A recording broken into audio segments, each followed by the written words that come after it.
Good morning दोस्तों। आज हम लोग बात करने वाले हैं अमेरिकन प्रेसिडेंट डोनाल्ड ट्रंप के बारे में। अमेरिकन प्रेसिडेंट डोनाल्ड ट्रंप 7 मई को भारत और पाकिस्तान के बीच में वार स्टार्ट होता है और 10 मई शाम 5 बजे अमेरिकन प्रेसिडेंट का एक्स पोस्ट आता है। उसमें उन्होंने एक्स पोस्ट के जरिए भारत और पाकिस्तान वार को सीज फायर के तहत रुकवाते हैं कि भारत पाकिस्तान वार सीज फायर हो गया। और इसका क्रेडिट लेते हुए उन्होंने कहा कि हमने ये सीज फायर करवाई 24 घंटा के अथक प्रयास के बाद ये दोनों देश जो है वो तैयार हुए हैं। और दोनों देशों को एक्स पोस्ट के जरिए वो उन्होंने कहा कि दोनों देशों के पास कॉमन सेंस है, जिस वजह से ये काम जो है वो किया है, मतलब कि सीज फायर किए हैं। 10 मई का इनका पोस्ट आता है, 11 मई को फिर से आता है और उन्होंने फिर से एक पोस्ट में एक बयान जारी करके कहते हैं कि हम भारत पाकिस्तान का जो कश्मीर मसला है, कश्मीर मुद्दा है, हम उसको सॉल्व करना चाहते हैं। फिर नेक्स्ट डे उनका बयान आता है और कहते हैं कि भारत और पाकिस्तान के बीच में बस हम एक मेडिएटर के रूप में काम किए थे। भारत पाकिस्तान वॉर जो है वो आपस में मिल करके रुका है, सीज फायर हुआ है, बस हम एक जरिया थे। और फिर से बयान आता है और वो कहते हैं कि नेक्स्ट डे फिर से बयान आता है, हर दिन बयान आ रहा है उनका, और नेक्स्ट डे फिर से बयान आता है और कहते हैं कि भारत और पाकिस्तान के बीच में न्यूक्लियर वार को हमने रुकवाया। अगर थोड़ा भी लेट होता तो दोनों देश के बीच में न्यूक्लियर वार हो जाता। दोनों देश न्यूक्लियर वार के बहुत करीब थे। इस तरह का उनका बयान आता है। उसके बाद नेक्स्ट डे फिर से उनका बयान आता है और वो कहते हैं कि भारत और पाकिस्तान का न्यूक्लियर वार हमने रुकवाई और इसका क्रेडिट हमको नहीं मिला।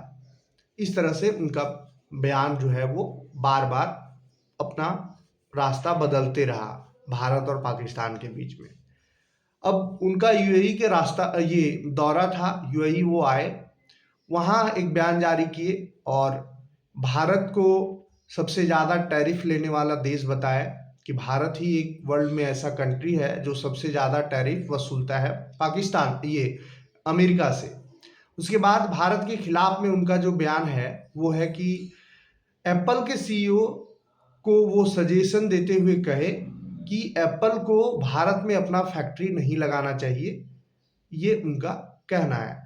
अब एप्पल के सीईओ तो उतना बेवकूफ़ है नहीं, वो खुद समझदार हैं, तभी वो एप्पल के सीईओ हैं और एक बिजनेस माइंडेड हैं।